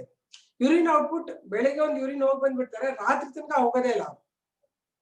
ಇದು ಅವರ ಅಭ್ಯಾಸ ಮಾಡ್ಕೊಂಡಿರೋ ರೀತಿ, ಲೈಫ್ ಸ್ಟೈಲ್ ಇದು. ಹಿಂಗ್ ಮಾಡ್ಕೊಂಡ್ಬಿಟ್ರೆ ಒಂದು ದಿನ ಡೆಫಿನೆಟ್ ಆಗಿ ಕಿಡ್ನಿ ಫೇಲ್ ಆಗ್ಬಿಡುತ್ತೆ. ಯಾಕಂದ್ರೆ ನಿಮ್ ಕೆಲ್ಸನೇ ಕೊಡ್ತಾ ಇಲ್ಲ, ಅದಕ್ಕೆ ನೀರೇ ಕೊಡ್ತಾ ಇಲ್ಲ ನಿಮ್ ಬಾಡಿಗೆ, ಫ್ಲೂಯಿಡ್ ಕಂಟೆಂಟೇ ಇಲ್ಲ ಬಾಡಿನಲ್ಲಿ. ಹಾಗಾಗಿ ಇದು chronic and permanent kidney failure. Permanent, ಆಮೇಲೆ ಮತ್ತೆ ಇನ್ನೊಂದು ಕಿಡ್ನಿ ಹಾಕೋ ತನಕ ಆಗೋದೇ ಇಲ್ಲ. ಇಲ್ಲಿ ಅಟ್ಲೀಸ್ಟ್ ಅವರು ಡ್ರಿಪ್ಸ್ ಎಲ್ಲ ಕೊಟ್ಟರೆ ಡಯಾಲಿಸಿಸ್ ಮಾಡಿದ್ರೆ ಸರಿ ಹೋಗ್ಬಿಡ್ತಾರೆ, ಮತ್ತೆ ನಾರ್ಮಲ್ ಓಡಾಡ್ತಿರ್ತಾರೆ ಅವರು. ಇವ್ರದ್ದು ಹಂಗಲ್ಲ, ಕಿಡ್ನಿ ಟೋಟಲ್ ಡ್ಯಾಮೇಜ್ ಆಗ್ಬಿಡ್ತದೆ. Like slow and progressive loss of function of kidneys, acute renal failure. Right? ಯಾರು ಫ್ಲೂಯಿಡ್ಸೇ ತಗೊಳ್ಳಲ್ಲ, ಯಾರು ಕಂಟಿನ್ಯೂಸ್ ಹೀಟ್ ಎನ್ವೈರನ್ಮೆಂಟ್ ಅಲ್ಲಿ ವರ್ಕ್ ಮಾಡ್ತಿರ್ತಾರೆ, ಮೈನ್ಸ್ ಅಲ್ಲಿ ವರ್ಕ್ ಮಾಡ್ತಿರ್ತಾರೆ, ತುಂಬಾ ಥರ್ಮಲ್ ಇದಿರ್ತಾವಲ್ಲ ಪ್ಲಾಂಟ್ಸ್ ಅಲ್ಲಿ ವರ್ಕ್ ಮಾಡ್ತಿರ್ತಾರೆ, ಅವ್ರು ಕಂಟಿನ್ಯೂಸ್ ಬಾಡಿ ಸ್ವೆಟ್ ಆಗ್ತಾ ಆಗ್ತಾ ಆಗ್ತಾ ಆಗ್ತಾ ಕಿಡ್ನಿ ಫೇಲ್ ಆಗ್ತದೆ. ಈವನ್ ಅಕ್ಯೂಟ್ ರೀನಲ್ ಫೇಲಿಯರ್ ನೋಡಿ, ಇಲ್ಲಿಂದ ನೀವು ಯಾವ್ದಾದ್ರು ಸ್ಟ್ರಾಂಗ್ ರಾಜಸ್ಥಾನ್ ಇಲ್ಲ ಚೆನ್ನೈಗೆ ಹೋಗ್ಬಿಟ್ರೆ ಹೋಗ್ತಾ ಹೋಗ್ತಾ ತುಂಬಾ ಸ್ವೆಟ್ ಬಂದ್ಬಿಡುತ್ತೆ. ಸ್ವೆಟ್ ಹೆವಿ ಸ್ವೆಟ್ ಬಂದ್ಬಿಟ್ರೆ ವಾಟರ್ ಕಂಟೆಂಟ್ ಹೋಗ್ಬಿಡುತ್ತೆ, ಅವಾಗ ಯೂರಿನ್ ಫಾರ್ಮೇಶನ್ ಆಗಲ್ಲ. ಅರ್ಥ ಆಯ್ತಾ? ಸುಮಾರು ಜನ ಟ್ರಾವೆಲಿಂಗ್ ಮಾಡುವಾಗ ಕೂಡ ಗರ್ಲ್ಸ್ ಅಥವಾ ಹೆಣ್ಮಕ್ಳ ಪ್ರಾಬ್ಲಮ್ ಇದು. If at all they are travelling from Bangalore to some other village and all, there are no toilets facilities anywhere. ಅದಕ್ಕೆ ಏನ್ ಮಾಡ್ತಾರೆ, ಇನ್ ಟಾಯ್ಲೆಟ್ ಹೋಗೋದು ಬರುತ್ತೆ ಅಂತೇಳಿ ವಾಟರ್ ಕಂಟೆಂಟ್ ಕಡಿಮೆ ತಗೊಂತಾರೆ, ನೀರೇ ಕುಡಿಯಲ್ಲ. ಯಾಕಂದ್ರೆ ಅಲ್ಲಿ ಹೋಗೋ ಅಷ್ಟೊತ್ತಿಗೆ ದಾರಿಲಿ ಎಲ್ಲ ಹೋಗ್ಬೇಕು ಟಾಯ್ಲೆಟ್ಗೆ ಅಂತೇಳಿ. ಬಾಯ್ಸ್ಗೆಲ್ಲ ಎಲ್ಲಾ ಕಡೆ ಹೋಗ್ತಾರೆ, ಅದು ಬೇರೆ ವಿಷಯ. ಗರ್ಲ್ಸ್ಗೆ ಪ್ರಾಬ್ಲಮ್ ಆಗ್ಬಿಡುತ್ತೆ. ಇಂಡಿಯನ್ ಅಲ್ಲಿ ನಡೀತದೆ, ಎಲ್ಲಿ ಬೇಕಾದ್ರೆ ಹೋಗ್ತಾರೆ ಬಾಯ್ಸ್. ಗರ್ಲ್ಸ್ಗೆ ಪ್ರಾಬ್ಲಮ್ ಏನಾಗ್ತದೆ, ಎಲ್ಲಿ ಹೋಗೋದು ಅಂತ. ಹಂಗಾಗಿ ಏನ್ ಮಾಡ್ತಾರೆ, ನೀರ್ ಕಂಟೆಂಟ್ ಕಡಿಮೆ ಮಾಡ್ಕೊಂಡು ಹೋಗ್ಬಿಡ್ತಾರೆ. ಕಡಿಮೆ ಮಾಡ್ತಾ ಮಾಡ್ತಾ by the time you reach the place 7 to 10 hours ನೀವು ಪಾಸ್ ಮಾಡಿರಲ್ಲ ಯೂರಿನ್, ಆಮೇಲೆ ಯೂರಿನ್ ಔಟ್ಪುಟ್ ತುಂಬಾ ಝೀರೋ ಆಗ್ಬಿಟ್ಟಿರ್ತದೆ. ಅವಾಗಲೂ ಕೂಡ ಅಕ್ಯೂಟ್ ರೀನಲ್ ಫೇಲಿಯರ್ ಆಗುವಂತ ಚಾನ್ಸಸ್ ಇದೆ. ಅದಕ್ಕೆ ಯಾವುದೇ ಕಾಲಕ್ಕೂ main thing what should happen in whole India is this toilets has to be really maintained in a proper fashion. Toilets maintain ಮಾಡಿದ್ರೆ ಹೆಲ್ತ್ನು ಚೆನ್ನಾಗಿರುತ್ತೆ ಎಲ್ಲರೂ. ಇಲ್ಲಾಂದ್ರೆ ಕೆಲವರಿಗೆಲ್ಲ ಯೂರಿನ್ ಇನ್ಫೆಕ್ಷನ್ ಆಗುತ್ತೆ, ಕೆಟ್ಟದಾಗಿರೋ ಟಾಯ್ಲೆಟ್ ಹೋಗಿ ಬಂದ್ಬಿಟ್ರೆ ಯೂರಿನ್ ಇನ್ಫೆಕ್ಷನ್ ಆಗ್ಬಿಡುತ್ತೆ. ಅದಕ್ಕೆ ಇವೆಲ್ಲ mainly connected with acute renal failure. ಸ್ವಲ್ಪ ಕಾಮನ್ ಇದೆ, ಇದನ್ನ ಸರಿ ಹೋಗ್ಬಿಡುತ್ತೆ. ನೀವು ಚೆನ್ನಾಗಿ ಹೋಗಿ ಒಂದೊಂದು ಲೀಟರ್ ನೀರು ಕುಡಿದ್ಬಿಟ್ರೆ ಸರಿ ಹೋಗ್ಬಿಡುತ್ತೆ ಆಮೇಲೆ, before it is becoming two severe. But chronic renal failure ಅಂದ್ರೆ ಅವ್ರ ಅಭ್ಯಾಸ ಮಾಡ್ಕೊಂಡಿರೋ ಲೈಫ್ ಸ್ಟೈಲ್ ಆಗಿರುತ್ತೆ. ಓಕೆ, ಇವೆರಡೂದ್ರಲ್ಲೂ ಡಯಾಲಿಸಿಸ್ ಮಾಡ್ಬೇಕು, ಇಲ್ಲಾಂದ್ರೆ ಕಿಡ್ನಿ ಟ್ರಾನ್ಸ್ಪ್ಲಾಂಟೇಶನ್ ಮಾಡ್ಬೇಕು. ಅದ್ರ ಹೇಳಿದ್ರೆ ಹೆಂಗ್ ಮಾಡ್ತಾರೆ ಅಂತ. ಫಸ್ಟ್ ಇವೆರಡನ್ನು ಏನೇನು ಅರ್ಥ ಆಗಿದೆ ಕೆಲವು ಪಾಯಿಂಟ್ಸ್ ಬರ್ಕೊಳ್ಳಿ, ಇದ್ರ ಮೇಲೆ ನೀವು ನೋಟ್ಸ್ ಮಾಡಿ. Okay, right what I told you about the kidney failures. Right, notes ಕೊಟ್ಟಿ ನಿಮ್ಗೆ ಎಷ್ಟು ಅಭ್ಯಾಸ ಆಗಿದೆ ಅಂದ್ರೆ ನೀವು ಮರ್ಯಾದೆ ನೋಟ್ಸ್ ನ. In case of person who are living with a single kidney, then there will be slow process of filtration, no ma'am. And will it not cause pressure for us? Yes, ಸ್ವಲ್ಪ pressure ಆಗುತ್ತೆ. Single kidney people ಗೆ the doctors will assign the diet and water intake. ಅವ್ರಿಗೆ ಹೇಳ್ಬಿಡ್ತಾರೆ, ಒಂದೇ kidney ಇದೆಯಲ್ಲ ನೀವು ಇಷ್ಟಿಷ್ಟೇ ತಗೋಬೇಕಂತ ಹೇಳ್ತಿರ್ತಾರೆ.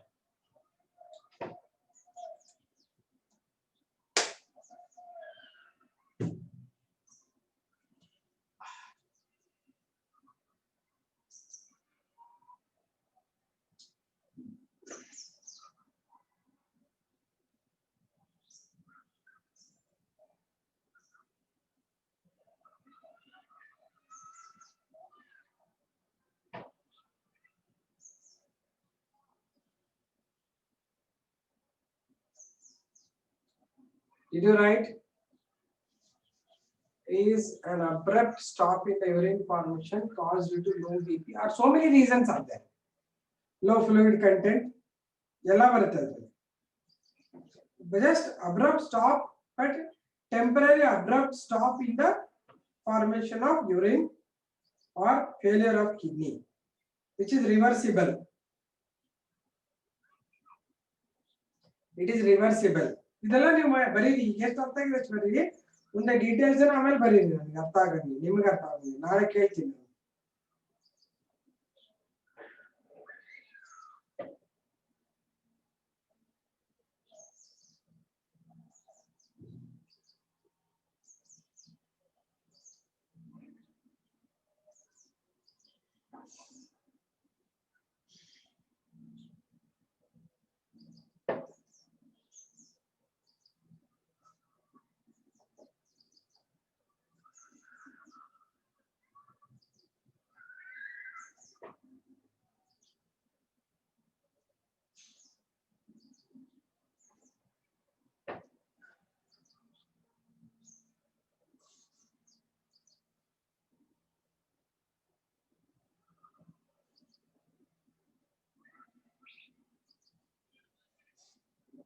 Did you write certain points in this?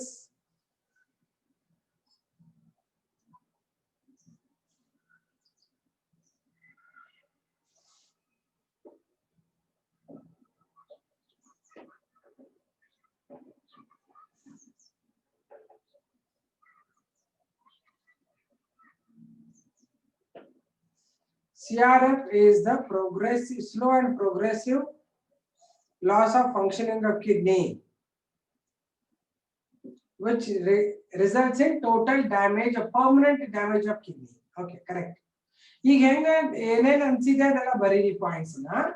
ಆಮೇಲೆ ಮತ್ತೆ ನಾನು ಹೇಳಿದ್ನಲ್ಲ ಹೋಮ್ವರ್ಕ್ ಏನು ಅಂದ್ರೆ, ನೀವು ಏನೇನಿದೆಯಾ ನಿಮ್ ಬುಕ್ಸ್ ಅಲ್ಲದೇನೆ ಯಾವ್ದಾದ್ರು ನೀಟ್ ಪುಸ್ತಕ ನಿಮ್ಮ ಹತ್ರ ಅದನ್ನ ನೋಡಿ ಶಾರ್ಟ್ ನೋಟ್ಸ್ ರೆಡಿ ಮಾಡಿ. ಇದೆಲ್ಲ ನೀಟಿಗೆ ಬರೋ ತರದ್ದು.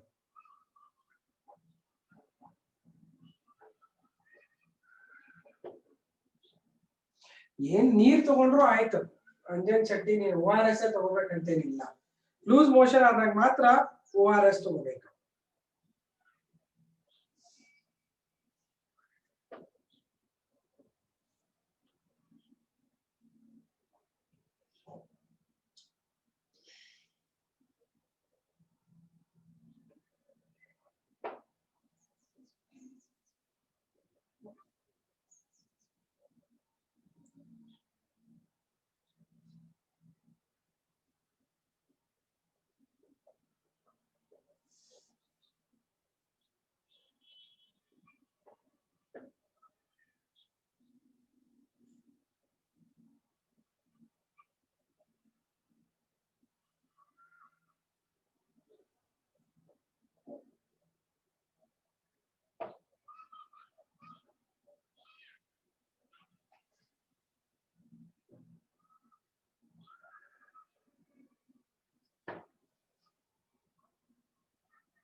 Did you write some points on this?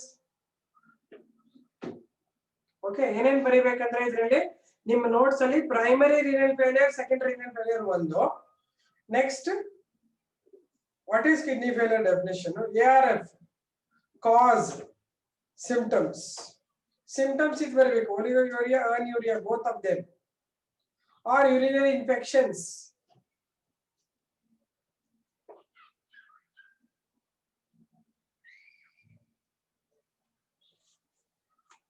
If there is best to receive kidney from our relatives. ನಾನು ಹೇಳ್ತೀನಿ ಕಿಡ್ನಿ ರಿಪ್ಲೇಸ್ಮೆಂಟ್ ಹೇಳ್ತೀನಿ. I will explain you kidney transplantation.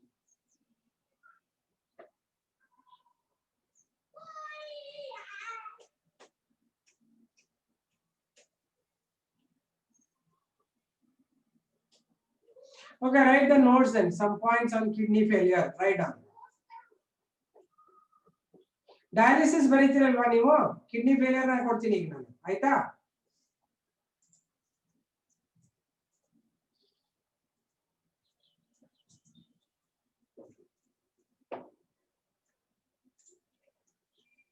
Right points.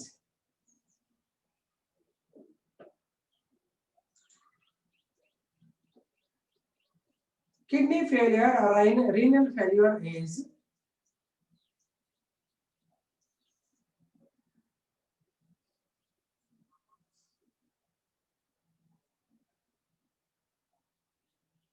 end stage of renal diseases. End stage of renal diseases. Kidney failure or renal failure is the end stage of renal failure.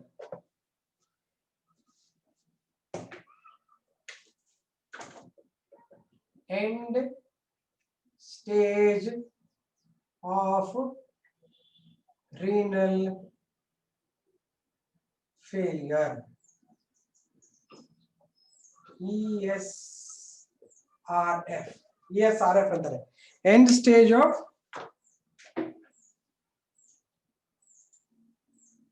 renal diseases. Renal diseases ಇದು ಅಂದ್ರೆ ಇದು last stage, ಇದಕ್ಕಿಂತ ದೊಡ್ಡದು ಏನಾಗಲ್ಲ, kidney ಮುಗಿದ ಕಥೆ ಅಂತ. renal diseases. ESRD ನಿಮ್ದೇನು ಇದರಲ್ಲಿ ಪ್ರಿಸ್ಕ್ರಿಪ್ಷನ್ ESRD ಅಂತ ಬರೆದ್ರೆ ಡಮ್ ಅಂತ, ಕಿಡ್ನಿ ಹೊರಟೋಗಿದೆ ಅಂತ. End stage of renal diseases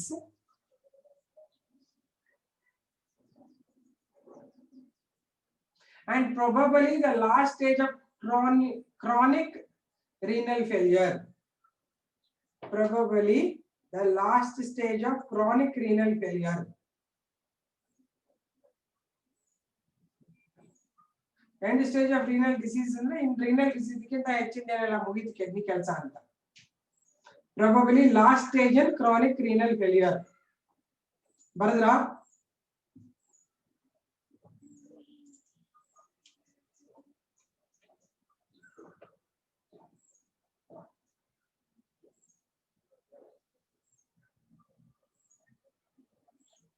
Next, right? Causes of kidney failure.